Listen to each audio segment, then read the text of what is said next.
Abra sua Bíblia, por favor, no Evangelho de Jesus Cristo, segundo o relato de João, capítulo 5. Nós vamos ler a partir do verso 1. Essa passagem da Bíblia, ela nos interessa hoje, sobretudo, por causa da pergunta que Jesus vai fazer a um homem enfermo: queres ser curado? Parece uma pergunta óbvia, porque se você pergunta para um doente se ele quer ser curado, a resposta óbvia é que sim. Mas nós vamos olhar para o texto e olhar para as implicações dele, porque não foi essa a resposta que esse doente deu. E isso tem muito a ver com aquilo que se passava no seu coração. Nós temos muitas coisas em nossos corações, ou em nosso coração, melhor falando. Nós não temos muitos corações, né? Nós só temos um. Essa é uma expressão que a gente acaba usando em nossos corações, mas ela está errada. É em nosso coração porque nós só temos um.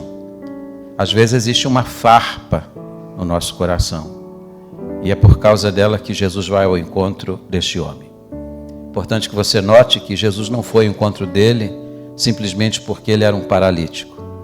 Jesus foi ao encontro dele por aquilo que estava no seu coração.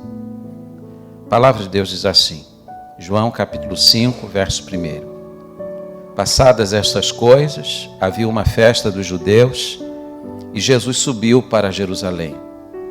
Ora, existe ali junto à porta das ovelhas um tanque, chamado em hebraico Betesda, o qual tem 5 pavilhões. Neste jazia multidão de enfermos, cegos, coxos e paralíticos, esperando que se movesse a água. Enquanto um anjo descia em certo tempo, agitando-a, e o primeiro que entrava no tanque, uma vez agitada a água, sarava de qualquer doença que tivesse. Estava ali um homem enfermo, havia 38 anos. Jesus, vendo-o deitado e sabendo que estava assim há muito tempo, perguntou-lhe: queres ser curado? Respondeu-lhe o enfermo: Senhor, não tenho ninguém que me ponha no tanque quando a água é agitada. Pois enquanto eu vou, desce outro antes de mim. Então lhe disse Jesus: levanta-te, toma teu leito e anda. Imediatamente o homem se viu curado e, tomando o leito, pôs-se a andar. E aquele dia era sábado. Por isso disseram os judeus ao que fora curado: hoje é sábado e não te é lícito carregar o leito. Ao que ele lhes respondeu: o mesmo que me curou disse: toma o teu leito e anda.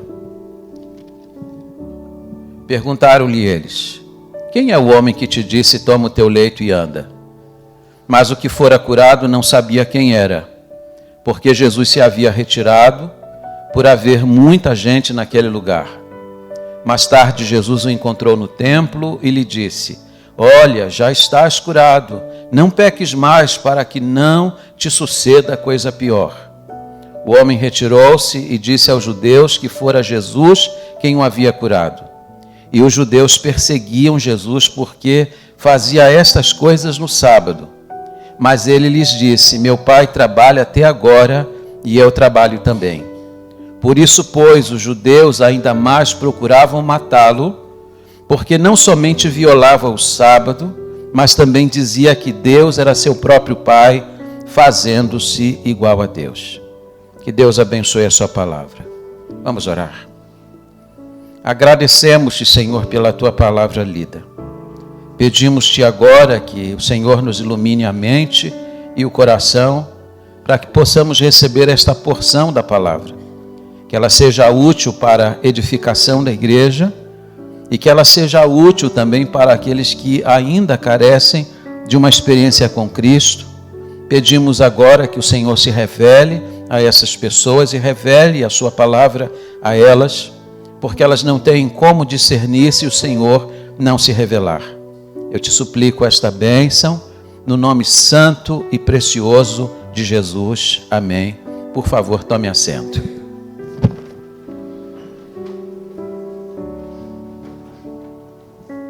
Observe que esse é o terceiro milagre efetuado por Jesus neste evangelho.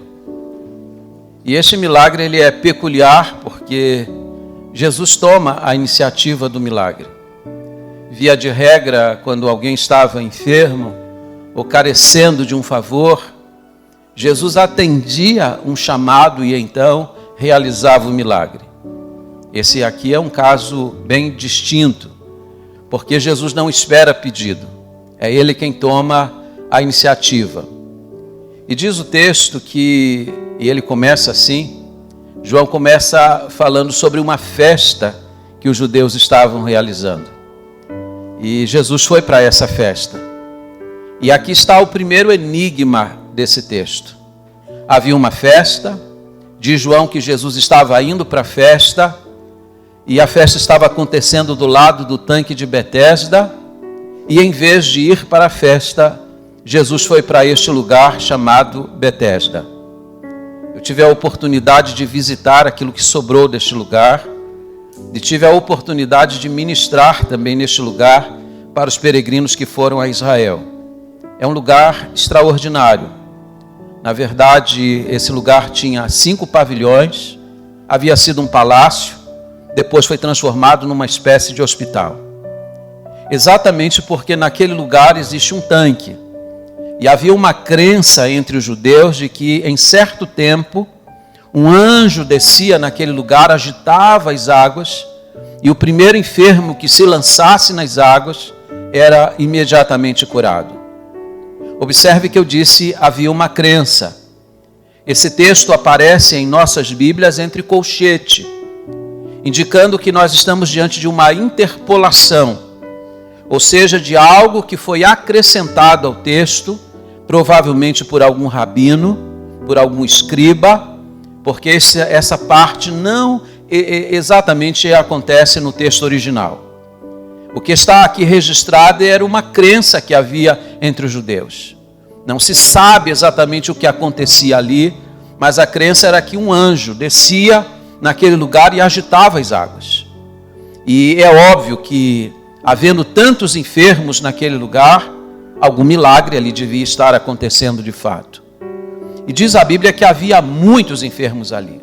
Cegos, coxos, paralíticos. Diz João que neste lugar jazia uma multidão de enfermos. E a Bíblia diz que Jesus vai a este lugar. E é curioso, ele podia ter ido à festa, mas preferiu ir ao lugar onde estavam as pessoas que mais sofriam. Havia muita gente no lugar, mas Jesus vai distinguir uma delas. Aqui nós enxergamos aquilo que Dr. Warren Wiersbe chama de a soberana graça, a mesma que alcançou você e a mim. Havia muitos doentes, havia muitos perdidos, mas de uma forma especial, ele lançou o seu olhar sobre nós, decidiu nos alcançar, numa iniciativa inteiramente dele. E essa é a pergunta que a gente faz diante de uma passagem como esta. O que havia neste doente para que Jesus tivesse olhado para ele em meio a tantos outros para decidir alcançá-lo e abençoá-lo? Isso significa que ele foi objeto de um amor em comum, ele foi objeto da graça, que é um favor que nós não merecemos, assim como você e eu. Muitas vezes eu me pergunto, o que Jesus viu em mim para um dia lançar o seu olhar, para um dia decidir me alcançar? Essa explicação só se encontra no coração dele. E a partir daqui eu quero começar a trabalhar com vocês esta passagem. Quando Jesus olha para este homem que está ali no tanque, Jesus vai perceber algumas coisas que no texto nós vamos perceber de forma bem clara. A primeira era a decepção que esse homem tinha com a própria vida. Diz o texto que ele estava enfermo havia 38 anos. E 38 anos gerou nele uma certa decepção com a própria existência. Alguém disse que a vida dele era como a vida de Israel, durante os 38 anos que Israel esteve peregrinando pelo deserto. Você sabe o que é passar 38 anos girando, andando em roda, sem chegar a lugar algum? Ter uma vida e essa vida não progredir. Havia se passado quase 4 décadas da vida dele e ele está no mesmo lugar. Tem muita gente que fica decepcionado também. Tem gente que de repente dá uma olhada assim no retrovisor, olha para a vida e diz: meu Deus, já se passaram tantos anos e eu continuo na mesma. Jesus vai mostrar para nós, através desta passagem, o grau de decepção que esse homem tinha com a vida. E talvez alguém aqui esteja também decepcionado com ela. Tem expectativas, mas as expectativas não se cumprem. O texto mostra também que ele está decepcionado consigo mesmo. Porque diz o texto que havia a crença de que o anjo descia, e quando as pessoas enfermas naquele lugar percebiam que a água estava sofrendo algum agito, diz a palavra que o primeiro enfermo que se lançava era curado. E o texto mostra que ele tentou várias vezes, sempre que via a água sendo agitada, ele tentou chegar primeiro. Mas nem entre os desvalidos ele conseguia chegar em primeiro lugar. Ele disse: Senhor, sempre que eu vou, outro vai adiante de mim. Outro toma a minha bênção. Eu nunca consigo chegar em primeiro lugar, nem mesmo entre os mais doentes. Ele está decepcionado consigo, porque ele não consegue prevalecer diante das dificuldades que se impõem na sua vida. Em terceiro lugar, ele está decepcionado com as pessoas. Observe que Jesus faz uma pergunta para ele: queres ser curado? Uma pergunta como essa sugere um tipo de resposta: sim, não, talvez. Mas o que ele responde, ele diz: Senhor, eu não tenho ninguém que me ponha no tanque. Aqui está o grande problema da vida dele, o grande problema que o impedia de alcançar o favor de Deus. Ele trazia mágoas no seu coração, tinha farpas no coração dele. Ele deixa entrever, ou ele deixa perceber na sua fala, que ele tinha uma decepção com as pessoas mais chegadas, talvez amigos, talvez familiares, porque ele disse: eu estou aqui sozinho, não tem nenhum familiar, não tem nenhum amigo que me auxilie quando a água é agitada. Sempre que a água é agitada, os outros vão e eu não consigo ir, porque eu não tenho ninguém para me ajudar. Ele está decepcionado com as pessoas. E muitas vezes nós nos decepcionamos com elas. Esperamos muito das pessoas e recebemos muitas vezes pouco. E isso vai gerando dentro de nós alguma coisa muito ruim. Mas talvez a maior decepção dele fosse exatamente com Deus. Eu não sei se você já esperou muito de Deus e ficou com aquela sensação de que Deus não está olhando para você. Ele diz: Senhor, outros vão e eu fico.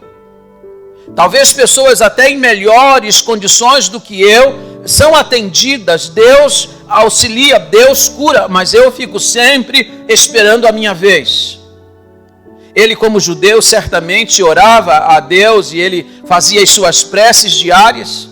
E eu fico imaginando esse homem ali ao longo dos anos, orando em torno daquele tanque, dizendo: Senhor, permita que na próxima vez eu seja o primeiro. Mas parece que Deus nunca ouvia as orações dele. Você já chegou ao ponto de ficar decepcionado com Deus? De achar que Deus ouve a todos, mas não ouve a você? Era basicamente isso que se passava na vida dele.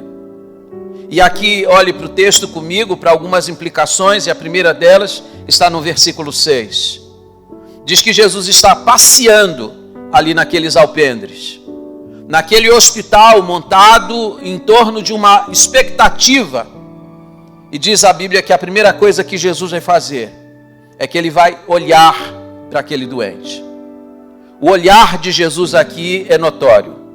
Diz o versículo 6 que Jesus vendo, Jesus olha, Jesus vê, Jesus percebe. Mas note que o olhar de Jesus não é o olhar da curiosidade, não é um olhar periférico. O olhar de Jesus, ele é profundo, Porque quando Jesus olha para ele, Jesus enxerga o passado dele, enxerga o presente dele e enxerga o futuro dele. E aqui perceba algumas implicações. Existem algumas implicações no texto acerca do olhar de Jesus. A primeira é que Jesus viu que ele estava deitado. Eu sei que quando a gente olha para esse texto e vê essa informação, vendo deitado, parece que essa é uma informação corriqueira, que isso é um casuísmo dentro do texto. Mas eu sempre ensino aos irmãos que na Bíblia não existe casuísmo. Não existe nenhuma frase que esteja lá por estar simplesmente. Ou que o escritor bíblico colocou porque não havia outra coisa para colocar. Quando ele diz que o homem está lá, ele está deitado, é porque essa informação é importante. Ele podia estar sentado, ele podia estar escorado, mas ele está deitado. E quando a Bíblia mostra que ele está deitado, está trazendo à tona para nós o estado de desânimo em que ele se encontrava, o estado de prostração mental e espiritual em que ele se encontrava. Ele está deitado como alguém que está desanimado com a própria vida. E é interessante que Jesus olha para ele e vê isso. Jesus enxerga isso. Jesus não enxerga apenas o estado do corpo dele, Jesus enxerga o estado em que a alma dele se encontrava, assim como ele enxerga a sua. A segunda coisa que Jesus vai ver é o tempo do sofrimento dele. Jesus vai olhar para ele, vendo-o deitado, soube que ele estava assim havia muito tempo. Há quanto tempo ele está desanimado? Há quanto tempo ele está prostrado? Ele está prostrado há 38 anos. Ele está nesse estado há muito tempo. Jesus sabe o tempo da sua dor. Jesus sabe o tempo que ele está padecendo com aquela enfermidade e com aquele estado de coisa. E Jesus viu, sobretudo, a causa do seu sofrimento. Note aqui, por favor, que nem toda enfermidade é por causa de pecado. Algumas enfermidades, vocês sabem, são para promover a glória de Deus. Deus tem seus propósitos e os seus propósitos são ricos. Essa é a razão porque nem você e eu devemos interpretar a dor de ninguém. Você não tem autorização para olhar para alguém que está doente e dizer: eu acho que isso aí é pecado. Você corre o risco de fazer um juízo falso. Lembra vocês que quando Jó estava padecendo, inclusive com aquela enfermidade, desde a sola do pé até o alto de sua cabeça, os amigos olharam para ele e disseram: isso deve ser pecado. Deus está pesando a mão sobre ele, e vocês sabem que esse juízo era falso. Não era porque ele estava pecando, era exatamente porque ele era muito fiel a Deus e ele estava sendo provado. Não queira nunca interpretar a dor de alguém, porque você vai errar. Mas nesse caso específico, nós estamos diante de alguém que está doente por causa de um pecado. A Bíblia não revela qual era o pecado. Provavelmente um pecado que ele cometeu na sua juventude. Porque Jesus vai dizer para ele, depois que ele é curado: olha, não peques mais, para que não te suceda coisa pior. O que é que Jesus está revelando? Jesus está revelando que por trás daquela enfermidade existe um pecado. Ele está sofrendo por causa do pecado. O pecado trouxe enfermidade para o seu corpo. Aquilo que nós chamamos na teologia de doença amartiagênica. É doença que tem origem no pecado. E quando o pecado é perdoado, a enfermidade automaticamente ela é curada. E aqui me permita citar mais uma vez o melhor exemplo que eu conheço de uma doença amartiagênica. Em Londrina nós temos o pastor Glênio, que é pastor da primeira igreja batista de Londrina.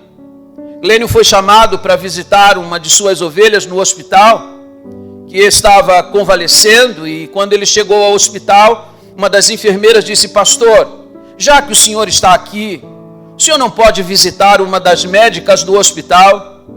Ela está no estado final, ela está aguardando, nós estamos prevendo a sua morte, e uma oração sua poderia trazer conforto ao coração dela. Não há mais esperança para a saúde dela, mas nós queríamos que o Senhor orasse por ela. O pastor Glênio consentiu e então entrou ao quarto daquela médica para orar por ela e começou a conversar com ela, quando ela então começou a abrir o coração diante dele. Ela disse que o marido a havia abandonado, que o marido havia trocado por uma secretária, e o seu casamento havia sofrido uma ruptura, e desde então ela odiava o seu marido com todas as forças. Glênio perguntou a ela quando que aquela enfermidade surgiu, e foi exatamente no momento em que ela passou a odiar aquele homem. O pastor Glênio desafiou aquela médica a perdoá-lo, mas ela disse: eu não tenho forças. Orou com ela, e uma segunda visita orou novamente com ela, até que de fato ela conseguiu fazer a oração, liberando o marido e perdoando aquela falta. Passado mais alguns dias, o pastor voltou ao hospital, e aí quando ele está passando pelo corredor, ele encontra a enfermeira, e disse: a doutora? Ela disse: o senhor não soube? Qual a impressão que você tem? Que ela morreu. E a enfermeira disse: o senhor não soube? Não soube. O que aconteceu? Ela está curada. A enfermidade desapareceu e ninguém sabe explicar por que a enfermidade desapareceu. Eu sei por que a enfermidade desapareceu. Porque aquela enfermidade era uma enfermidade amartiagênica. Aquela enfermidade tinha origem no pecado. A mágoa no coração dela, o ressentimento no coração dela. A ciência hoje, eu não estou aqui falando de Bíblia, a ciência hoje já identificou que existe pelo menos 7 tipos de cânceres que são provocados por causa de mágoa e ressentimento no coração. É por isso que quando alguém chega ao meu gabinete e diz: pastor, eu estou assim amargurado, eu digo: a melhor coisa que você pode fazer para a sua vida, a melhor coisa que você pode fazer para o seu coração é perdoar. Porque a Bíblia diz que isso vai trazer saúde para os seus ossos. Quando você guarda mágoa no seu coração, você está conspirando contra a sua própria vida e contra a sua estabilidade. Jesus disse que quando alguém não perdoa, essa pessoa é entregue aos verdugos para que ela seja atormentada dia e noite. Sabe quem é o maior beneficiado em perdoar? Aquele que perdoa. Se você tem alguma coisa contra alguém, se você tem alguma conta em aberto, em nome de Jesus, essa noite libere. Libere essa pessoa que você mantém trancado no seu cárcere. Libere perdão para essa pessoa. E eu não estou dizendo aqui que perdoar é fácil. C.S. Lewis disse que perdoar é fácil até que a gente tenha algo para perdoar. Eu sei que não é fácil, mas eu sei que o perdão ele é possível, porque a Bíblia manda perdoar. E Deus não pede que você faça nada impossível. Se Ele diz para você perdoar, é porque Ele pode conceder a você a graça suficiente para que o perdão seja liberado. E quem fala para vocês aqui, fala do alto da sua experiência, ex cátedra, como a gente diz no latim. Eu tive a minha experiência em perdoar, e eu também achava que era impossível perdoar. Mas o Senhor me visitou e disse a mim, de uma forma muito clara ao meu coração: a minha graça te basta, porque o meu poder se aperfeiçoa na fraqueza. O Senhor me deu poder para perdoar, e eu posso lhe garantir que o maior beneficiado fui eu mesmo. Alguém disse que guardar mágoa no coração é como guardar ácido em recipiente não tratado. Vai corroer sua vida, vai destruir sua vida, vai levar a sua vida à destruição. Jesus olha para esse homem e sabe qual é a causa. Jesus sabe que às vezes por trás de determinadas circunstâncias existem outras muito mais complexas. Havia na vida deste homem. Segunda coisa importante desse texto é que Jesus vai fazer uma pergunta. Qual é a pergunta? Queres ser curado? Uma pergunta tão clara, tão objetiva como esta, tão direta como esta, que resposta o enfermo deveria dar? Sim, Senhor, eu quero. Mas não é assim que ele responde. E não é essa resposta que ele dá à pergunta de Jesus. Mas a questão aqui é essa: por que será que Jesus pergunta? Observe que Jesus não pergunta porque ele está curioso. Jesus não pergunta porque ele quer incomodar o homem. Jesus pergunta porque ele tem a solução para o problema daquele homem. E você sabe perfeitamente que nem toda necessidade implica em desejo.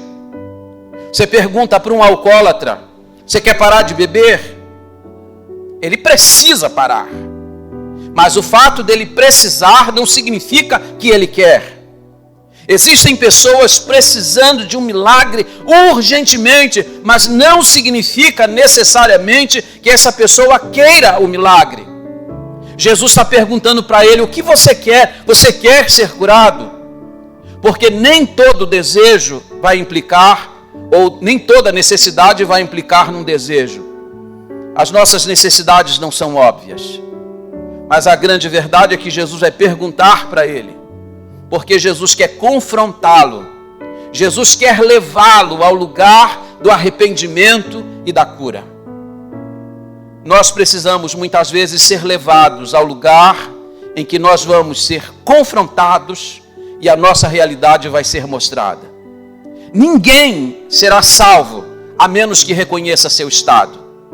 Quando Jesus pergunta: você quer ser curado? Jesus está tocando na vida dele. Jesus sabe aonde tocar você. Jesus sabe onde está o seu problema. Quando Jesus pergunta, Jesus está chegando próximo de onde está o real problema dele. É assim que o Senhor faz conosco também. Porque de repente alguém entra aqui e diz assim: eu não tenho problema, eu não tenho nem pecado. Se você não tem pecado, você não pode ser perdoado. Se você não é doente, você não pode ser curado. Se você não é pobre, não pode ser enriquecido. Você precisa reconhecer que existe um problema. Quando Jesus está perguntando, é porque Jesus está conduzindo este homem a reconhecer a sua real necessidade. E você precisa reconhecer a sua. Terceiro lugar, olha comigo, a ordem de Jesus. Jesus vai dar uma ordem para este homem: levanta-te, toma teu leito e anda. 7 palavras.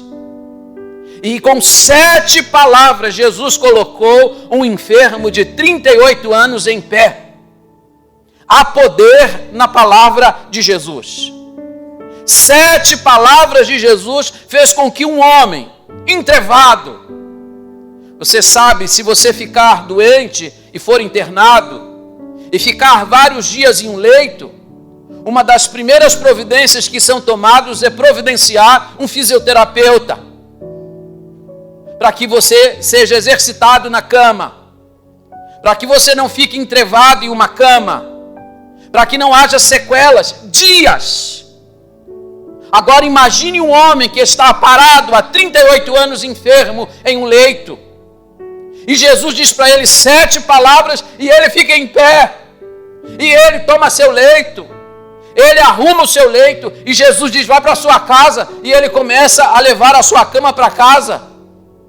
Há poder na palavra de Jesus.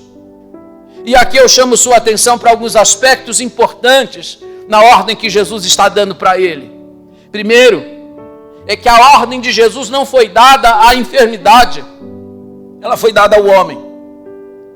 Jesus poderia dizer assim: enfermidade, vai embora. Eu repreendo essa doença. A ordem de Jesus não é para a enfermidade, é para o homem. Levanta-te, toma teu leito e anda. Segunda coisa importante na fala e na ordem que Jesus dá a esse homem. Jesus está dando uma ordem para que ele faça algo que para ele era impossível. Levantar e andar era tudo que um doente, um paralítico de 38 queria. Mas ele queria, mas ele não podia. Ele está há 38 anos junto daquele tanque, esperando uma hora exatamente para ele ser curado, para ele se levantar e andar. Aí Jesus chega para ele e diz: levanta-te, toma teu leito e anda. Isso era impossível para ele. Era impossível para ele, mas não era impossível para Jesus. E aqui guarde uma coisa: Quando o Senhor dá uma ordem para você, Ele também dá o poder para você. Levantar e andar era algo que ele não podia, mas quem deu a ordem, deu a ele também o poder. E ele se levantou e andou. Quando o Senhor dá uma ordem para você, Ele vai acompanhar essa ordem do poder necessário. Você está aqui dizendo assim, eu não posso, eu não consigo. Mas diante da ordem que o Senhor lhe dá, a ordem vem acompanhada de poder, para você fazer o que você não pode. Em terceiro lugar, note que a ordem é dada para que ele inverta a ordem das coisas. Esse homem é carregado todos os dias pela sua cama. Mas agora Jesus manda ele carregar a cama. Aquilo que te carrega é o que você vai carregar. Agora não é a cama que vai carregar você, é você que vai carregar a cama. Agora não são as coisas que vão dominar você, você vai exercer domínio sobre elas. De repente alguém entrou aqui dominado por um vício, dominado por uma prática. Essa prática domina você, esse vício domina você, pois Jesus vai dar ordem para você dominar aquilo que agora está dominando a sua vida. E em quarto lugar, Jesus vai dar uma ordem para que ele comece a exercitar a sua fé. Levanta-te, toma teu leito e anda. Ele podia tergiversar, ele podia arrazoar com Jesus, dizendo, Senhor, eu estou aqui há 38 anos esperando a minha hora e o Senhor manda eu me levantar e andar. Ele não discute, ele levanta e anda. Ele põe em andamento a sua fé. E a frase que eu mais gosto, e vocês já conhecem, a fé honra a Deus e Deus tem prazer em honrar a fé. Levanta-te, ele não discute, ele se levanta. Ele confia na palavra de Jesus. Se Jesus mandou, eu vou me levantar. Em quarto lugar, e eu já vou terminar, o poder de Jesus. Porque diz a Bíblia que Jesus mandou ele se levantar, e diz a Bíblia que imediatamente ele se levantou. Havia uma instantaneidade na ação e na operação de Jesus na vida dele. Sabe o que isso significa? Não importa quanto tempo ele ficou doente. Alguns relatos na Bíblia vão falar sobre o tempo. Aquela mulher hemorrágica que sofria havia 18 anos, num caso crônico. Diz a Bíblia que ela tocou nas vestes de Jesus e na mesma hora ela foi curada. Não importa quanto tempo, há poder em Jesus, ele pode mudar a sua vida num instante. De repente seu problema já se perpetua há muito tempo, há muitas décadas. Há poder em Jesus para mudar isso agora, se você tocar nele pela fé e ouvir a voz dele também. Jesus, ele é capaz de mudar toda e qualquer situação. Eu sempre cito aqui que o possível e impossível para Deus é a mesma coisa. E impossível é especialidade dele. Creia, há poder no Senhor. E eu vou terminar. Vou terminar com duas palavras. A primeira é um alerta, porque de repente diante de uma pregação como esta e diante do apelo que eu vou fazer a vocês, alguém precisa vir com bastante consciência aos pés de Jesus. Quero lembrar a vocês que existe um preço para se caminhar ao lado de Jesus. O discipulado exige de nós um custo a ser pago. Diz o texto que este homem, curado por Jesus, foi indagado por alguém. Você está carregando a sua cama, hoje é sábado, não pode carregar, não pode trabalhar no sábado, quem mandou? Diz a Bíblia que a partir daí, Jesus começa a ser perseguido e as elites religiosas começam a tramar a morte de Jesus porque dizem que ele viola a lei cerimonial do sábado. É óbvio que se Jesus está sendo perseguido e Jesus está sofrendo uma trama dos líderes religiosos, aquele homem, por ser curado por Jesus e testificar o nome de Jesus, também passou a sofrer algum tipo de represália. Eu pensei sobre isso porque se você quiser caminhar realmente ao lado de Jesus, você precisa saber que algum tipo de reação essa decisão em sua vida vai trazer. As pessoas vão reagir diante da sua decisão. Mas você precisa estar seguro dessa decisão também. Há um custo, mas esse custo vale a pena ser pago. E segundo, o senso da oportunidade. Jesus foi ao tanque de Betesda, que aqui é chamado de a casa da misericórdia.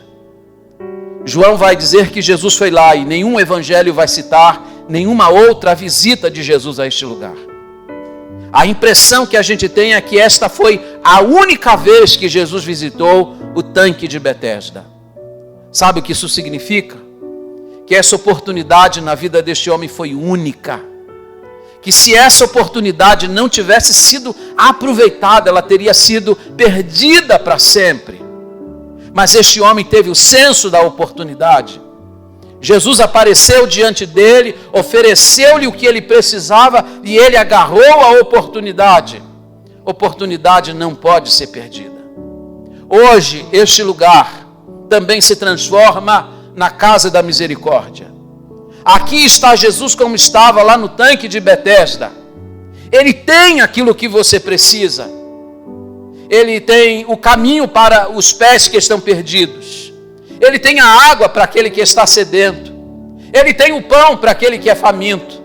Ele tem a luz para aquele que está na escuridão. Ele tem a vida para aquele que está na morte. Ele tem a resposta para aquele que está inquieto.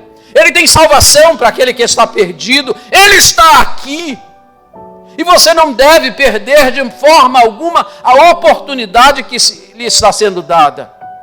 Ele está passando aqui como passou naqueles alpendres e ele lança seu olhar sobre você e dá oportunidade a você. E saiba, isso é por causa da graça. Porque não existe nada em você, como não existe em mim, que justifique o amor dele. Mas esse amor e essa oportunidade ele está estendendo a você nesta hora. Você quer ser curado? Você quer experimentar o que Jesus pode efetivamente fazer na sua vida? Naquele dia aquele homem estava lá, deitado, prostrado, desanimado. Mas Jesus deu poder para ele. Ele foi levantado. Ele enrolou a sua cama, porque era uma espécie de esteira chamado crabatom. Ele enrolou a sua cama e foi embora para a sua casa. Jesus havia feito o que médico nenhum podia ter feito. Jesus fez o impossível. Jesus quer fazer por você também.